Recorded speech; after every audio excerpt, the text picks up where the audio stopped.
Hey everyone, welcome back to Land Investing Online, where we teach students how to profitably buy and sell vacant land. This is the simplest, least competitive, and most profitable sector of real estate. For more information, please visit landinvestingonline.com. We even have a free Discord with tons of successful investors in. Come learn from the best. Visit landinvestingonline.com.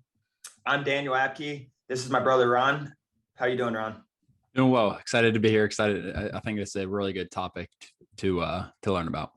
Yeah, we're going to be discussing different niches in land and different niches you can get into for more experienced people as well, or someone who wants to get started in land and doesn't really know where to start. It's a really cool topic. We get this question a lot because there's just so much you can do with land. But before we start, let's go over one of our questions from our members. Their question was, at what point do you lower the price of a property that's for sale and has been sitting on the market? And how do you know how much to lower? Ron, I'll let you do that because you handle a lot of that, but it's a really good question. So it said, how long before you lower it? I'm sorry. Yeah, how do you know how much to lower a property, and when, at what point do you actually decide to lower the property? If it's I mean, there's a lot of variables, but it's been sitting for a while. Let's say it's been sitting, and at what point do you really think you need to lower it and take this to the next level? I mean, I think a lot of it matters your situation. Like if you're newer and you need to turn money a little faster, I think you want to go a little more aggressively in the low end, price a little lower. If you're more experienced and you might not need that money and you think you're priced right, but you're just waiting for the right buyer, I would definitely wait longer. Try to hold out for the extra $5,000 or $10,000. If you're not getting action and you need the money, you need to turn it, sell it, lower it a good 10%, I'd say. If it's a $50,000 property, lower it to 45 or even 40 to get it sold and get that money turning, because that is an important part in this business. Why is that an important part of this business when you first start? Explain that a little bit. You want to be able to pay for mail for one. If you don't have money to pay for your next deal, you'll have to fund it out, which is always an option, and it's always a good option. But obviously, if you pay for your own deals, for your own properties, you'll profit more. So I think that's really important when you start. You can maximize profit at the same time. You don't want to lower too much. You don't want to say, I want to pay for this next deal, so I'm going to undersell this property. So it's a balance, really. It really is. And after a while, you'll get a feel for it. So do you have like reminders set, or how do you know after like 90 days, 30 days, 60 days, let's say someone's newer, they've been doing it about 6 months, they could use the money. At what point should they review it? I mean, I like to review kind of what's going on. If you're using a realtor, like you should be reaching out to your realtor at least every 2 weeks, I'd say. If you're not using a realtor, you're selling yourself, which I think is what you're kind of asking. I would review it kind of every 2 weeks, maybe every month, but probably every 2 weeks, and just kind of, am I getting interest on this? Is my marketing correct? Because that's a big thing. If you're not getting interest, the first thing, don't look at the price. The first thing is your marketing. Are you using Facebook? Are you using Craigslist? Are you using the MLS? Have you looked for realtors? Do you have a sign up there? There's so many little things that you want to make sure you're actually selling it correctly before you just lower the price. Right. And we have a video that's coming out explaining how to market a property in 2022. So I definitely listen to that in the next week or so. It's going to be out. Just so you make sure, like Ron said, make sure you guys are all marketing the property the proper way before you just go and lower it. Because if you're not reaching the right audience, and it's not going to sell either way. So you got to make sure the marketing's in place as well. But that being said, let's get into the show. We're going to talk about different niches in land investing. So if you're new here, you might think that land investing is its own niche, right? Because you have flipping houses and commercial properties and real estate and all this different stuff. And land's kind of its own niche, which is correct. But within land, there are even more niches. So some examples of niches might be commercial lots, commercial vacant land, or mobile home lots that are zoned for mobile homes, or urban infill lots. Even a niche could be like minor improvements. Say you want to improve a property and put, maybe a septic on it and clear it out a little bit and get it ready to build.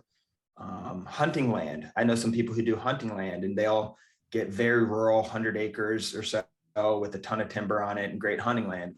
And there's pros and cons to each of these. But Ron, can you talk about any other niches that come to mind?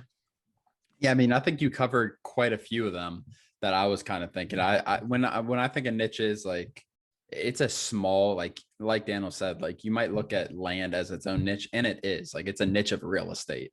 But now we can get more nichey even with land, and you can make a lot of money doing this by becoming an expert. I think that's the most important thing with a niche is becoming a real expert on it and knowing how to do it.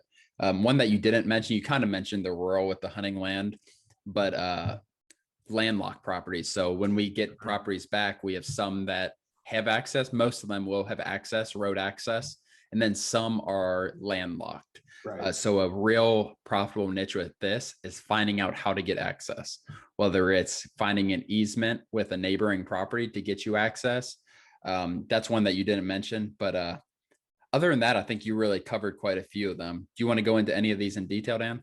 Well, the easement one I think is good because as beginners, I remember we used to get a lot of properties back that are landlocked, and you'd kind of get excited about them and see, but then you find out it's landlocked, and everyone tells you to just discard and throw away the property.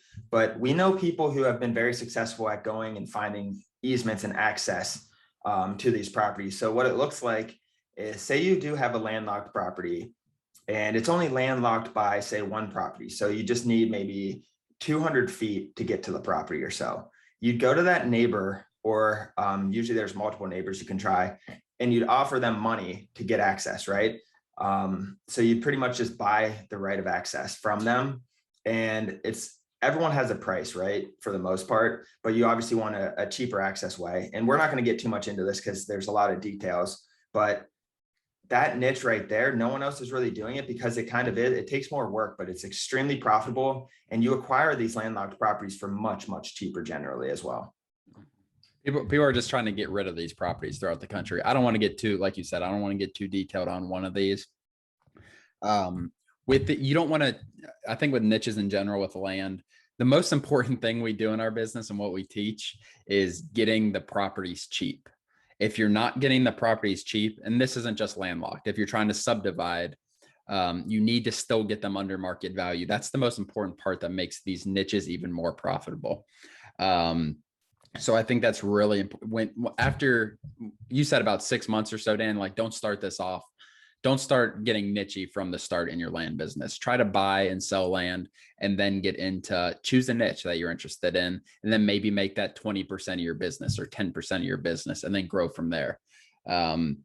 But buying the properties cheapest is the way to actually make money with niches. You can't just go in and I'm going to buy this off the MLS and I'm going to become an expert on mobile homes or something like that.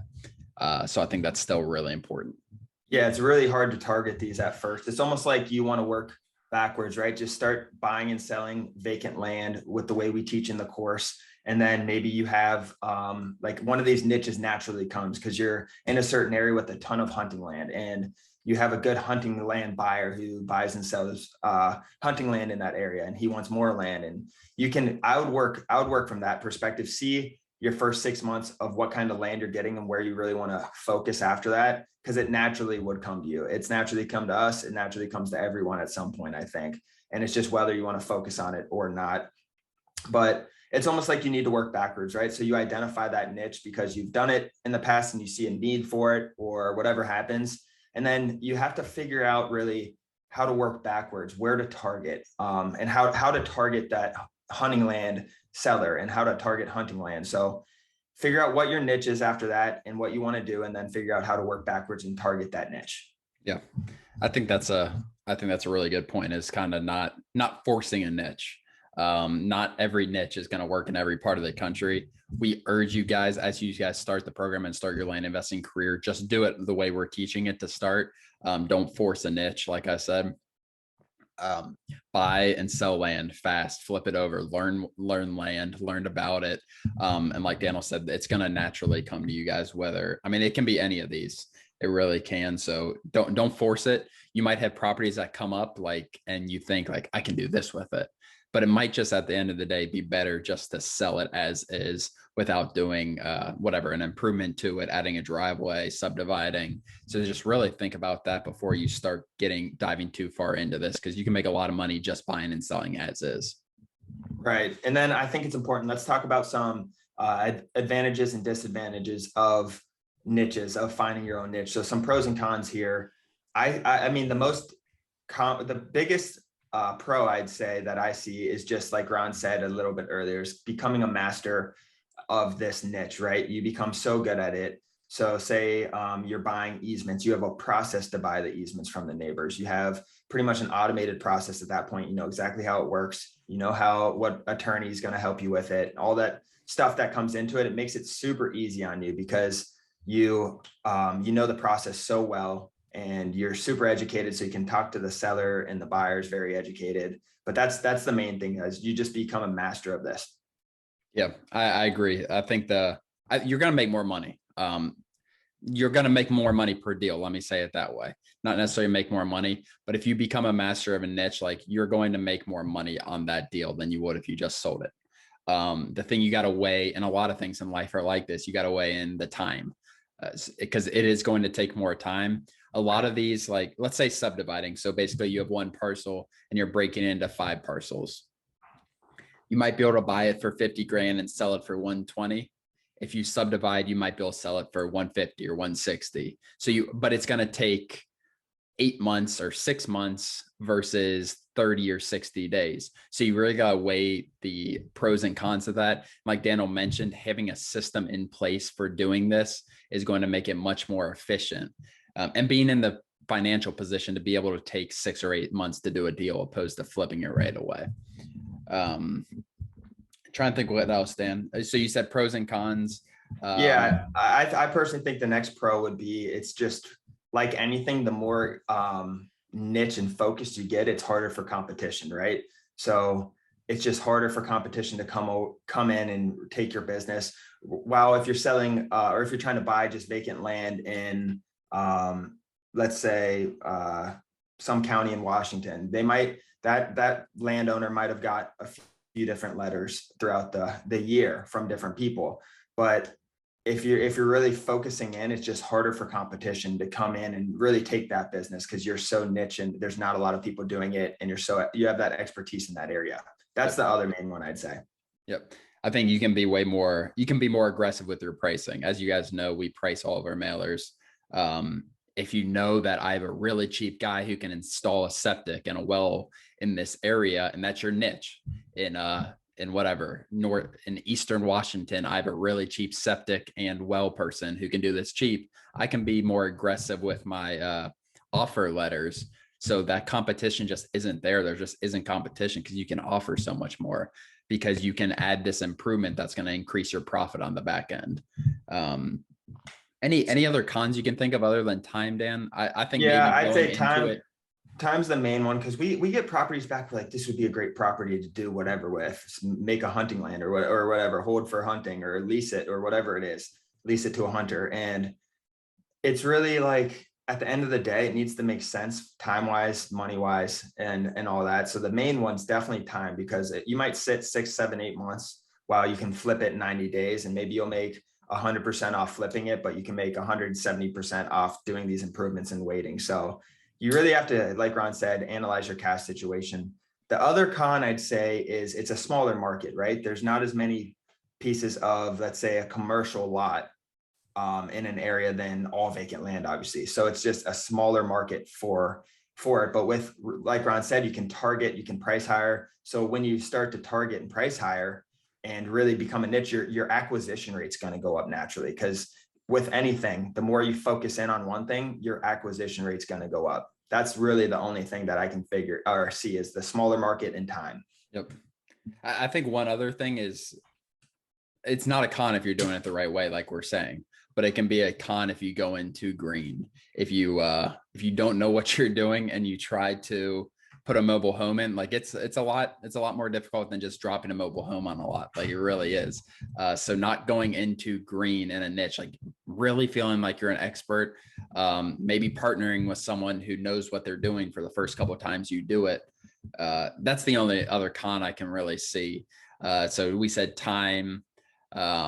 You said less inventory, maybe, Dan, if you're looking for really specific lots, and then just not being prepared. But that's anything, honestly. It's a con only if you're not ready to do the deal.